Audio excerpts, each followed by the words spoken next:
I got no reason to be sad. My mood is convinced me that it's bad.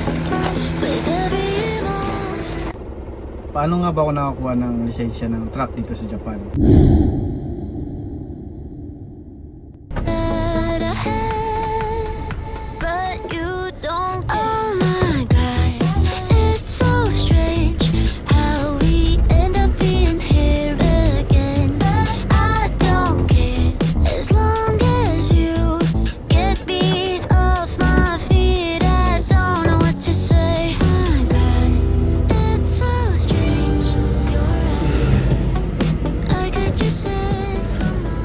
So kumuha ako last year, ang ginastos ko mga Karsboy is 23 lapad. So nag-decide yung company namin na pakuhanin ako, pero gastos ko yun mga Karsboy. Bali, ang ginawa ko, kasi 23 lapad yun, kinausap ko yung company na maglalabas ako ng 15 lapad, and yung matitira, isuhulugan ko lang. So ginawa ng company yung mga Karsboy, bali naglabas ako ng 15 lapad, and yung natitira mga Karsboy, yung company yung nagbayad. Tapos ang ginawa na lang ng company, binabawas na lang monthly sa sahod ko. Ngayon tatanong nyo kung saan ako kumuha ng lisensya ng truck. Kumuha ako mga Karsboy sa Daiichi School Driving dito sa Matsuyama City, dito sa Ehime-ken. So nung nag-inquire ako dun mga Karsboy, yung binigay sa aking oras para mag-practice, mag-drive is nasa 19 hours lang mga Karsboy. So hindi mo pwedeng araw-arawin yun mga Karsboy, kasi may mga schedule na ibibigay sa'yo. Kunwari, ngayong araw na to, isang oras mag-drive ka, tapos kinabukasan isang oras ulit. So hindi mo pwede siyang i-take ng talagang diretsong 19 hours para matapos mo agad. So bali mga Karsboy, isang buwan ko din yung ginawa. Sakto, yung trabaho namin is nandito lang din sa Matsuyama. Kaya natapos ko yun mga Karsboy. Bali nag-take ako ng tanghali, nag-take ako ng gabi, and kunwari bibigyan ako ng schedule ngayong araw, o ngayong hapon na to pumunta ka dito, isang oras ka mag-drive, and sa susunod na araw naman oras, gano'n naman yung ibibigay sa yung schedule. Kasi bakit nila ginagawa yun mga Karsboy? Kasi maraming mga gaikokujin na katulad natin na kumukuha din ng mga lisensya ng truck, or maraming schedule, kaya hindi pwedeng kunin mo agad yun ng isahan.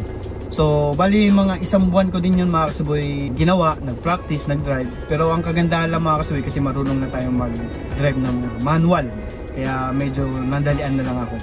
Kasi siyempre yung rules dito sa Japan, yung traffic rules mga Karsboy, tuturo yan.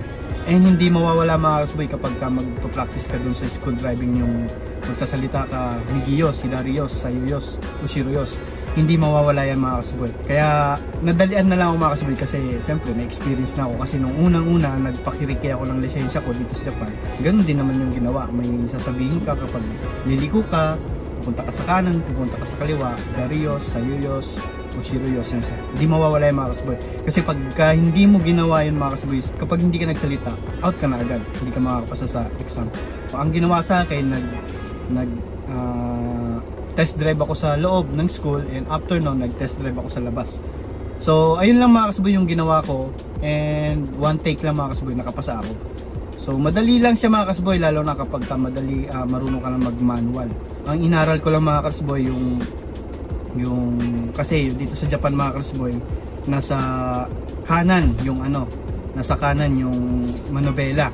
Di ba, pag sa Pinas, nasa kaliwa. So yun lang yung medyo pinag-aralan ko kapag nagka-cambio ka, nagpapalit ka ng shift ka mga Karsboy, first gear, second gear. Ito pinag-aralan ko yung kamay ko sa kaliwa ko, kasi medyo hindi pa sanay. Pero ngayon sanay na ako mga Karsboy, kasi na-practice naman. So madali lang mga Karsboy kumuha ng lisensya ng truck dito sa Japan. Tsugata mga Karsboy. Iba yung price ng Tsugata, iba yung price ng Ogata. Bali, yun nga, ang Tsugata mga Karsboy is 23 lapad mga Karsboy. Hindi ko lang alam sa ibang lugar kung magkano yun. Basta dito sa Ehime, Matsuyama City, Daiichi School Driving, nasa 23 lapad mga Karsboy. I-take mo yun ng 19 hours. So madali lang siya mga Karsboy. Madali lang makakuha mga Karsboy, basta sundin mo lang kung ano yung tuturo sa iyo ng sensei. Kasi habang nagpa-practice ka mga Karsboy sa school nila, may magtuturo sa inyong sensei. And kapag magdadrive kayo sa labas, may sensei din nakasama. So hindi na rin ako mga kasboy kinabahan kasi sanay naman na din ako mag-drive dito sa Japan. Ang kagandahan lang mga kasboy yun, yung sahod ko dinagdagan nila mga kasboy dahil nga nakakuha ko ng lisensya ng truck dito sa Japan. So medyo malaking tulong din, and hindi na rin ako nang hinayang mga kasboy dun sa 23 lapad na inilabas ko. Yun mga kasboy, nilabas ko 23 lapad. So binabayaran ko yun sa company, yung balance. So hindi na rin yun sa akin masakit kasi dinagdagan naman din yung sahod ko. Siguro kung hindi dinagdagan yung sahod ko, medyo mabigat.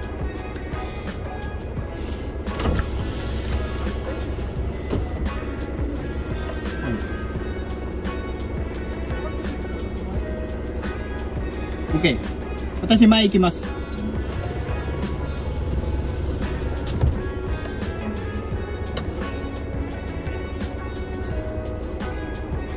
So ayun lang mga kasboy, ganun lang kadali kumuha ng lisensya dito sa truck.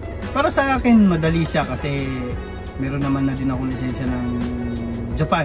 Bago kasi ako kumuha ng lisensya ng truck, meron na akong lisensya. So kumbaga ang ginawa ko dati mga kasboy sa lisensya ko, nagpakirikay lang ako mga kasboy. Yung lisensya ko ng Pilipinas, pinapalitan ko lang dito sa Japan, pinakirikay ko lang. So ayun, nag-exam din ako. Ang ginastos ko lang doon mga kasboy, siguro mga 4 na lapad lang kasi yung sa pag-practice ko, o hanggang saan lang yung pag-practice ko, hanggang doon lang din yung mabayaran ko. Kaya ganun lang yung ginastos ko mga kasboy. May isang vlog ako mga kasboy kung paano ko nakakuha ng lisensya.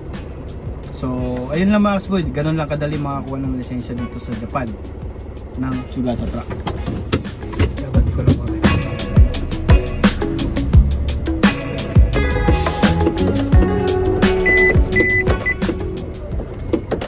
Kasi alas 9 start ng trabaho namin mga kasboy.